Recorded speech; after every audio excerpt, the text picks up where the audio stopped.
This counts as a ship, right? Today, we've got another brand new set, Sailboat. Just like spaceships sail through space, this one sails through the ocean. I used to sail small boats myself, so I can't wait to put this together and relive some of those adventures. All right, here we go.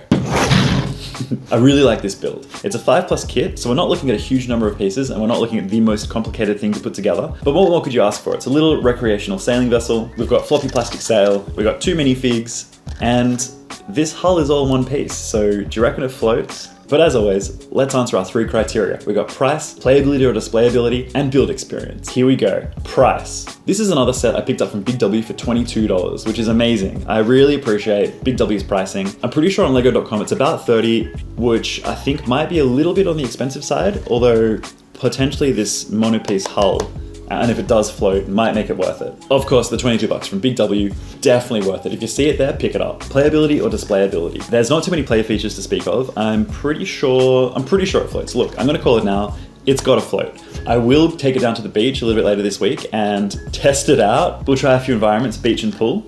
But until then, we're gonna assume it floats. So from the playability front, we've got a floating boat. LEGO loves tiny details. So the build includes a semi-detailed cabin with a bed for one. We've got a tin cup, especially important to stay hydrated at sea. We've got a pair of binoculars for looking out for our animals. And then if we look on the steering column, we've of course got the steering wheel, we've got a life preserver, and my favorite little detail is the printed compass. Always love printed pieces. It's all one solid piece, which I guess if you're gonna fly it through the air like a spaceship, it does have the swish ability.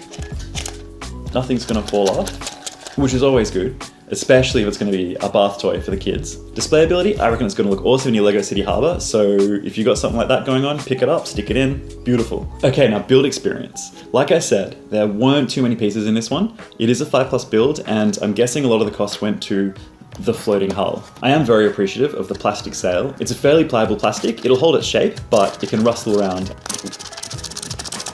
as if it's been blown by the wind. We've got some nice use of tubes around the outside to make the safety rail. I really appreciate that. But other than that, not too much going on. It was a fairly satisfying build, but it took about 15-16 minutes. Okay, now let's check out the minifigs. This set does come with 2 minifigs plus 1 animal, which I'll show you in a sec. The first minifig we'll look at is the male figure. We've got dual printed face, we've got kind of a generic happy look on one side, and then a seasick throwing up look on the other side. And we've also got dual printed torso. However, for the majority of life on the boat, it's going to be covered up by his life jacket. But if we pop that off, we can see it's the same striped pattern on both sides. He's just got a little bit of collar showing on the front. I really appreciate the dual-sided facial printing in these kits. It can really add character to the minifigs and really add character to the build, especially when you've got the seasick face. All right, and now the little girl figure. Once again, she has double-sided printing. She's got a really happy grinning face and then an oh my gosh face because she's probably seeing the animal for the first time. I love the hairpiece she comes with. It's the 2 pigtails, very cute. She also has the dual printed torso.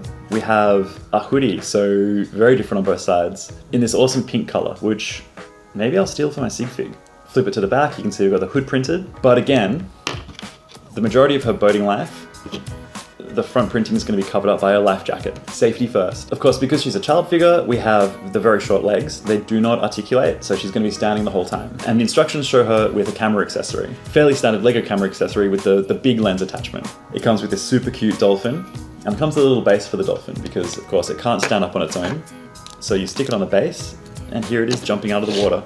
I think that's really cool, and it does add an extra level of playability, so maybe that's another point for playability. And there we have it, the LEGO City Sailboat. I think it's a pretty cool build. Again, not too many pieces, but we do have this floating hull. Check back soon, I'll have a video on testing whether or not it floats. We'll go to the beach, we'll go to a pool. We'll check it out in a few different locations, but I definitely appreciate the 2 minifigs and the dolphin included in the kit. It really does help with that value. All right guys, thanks for watching. I hope you enjoyed my review. Don't forget to like, subscribe, check us out on Instagram, drop a comment of anything you want us to review. If you've got any questions for me to answer for LEGO Masters, check out our other videos, and we'll see you next time.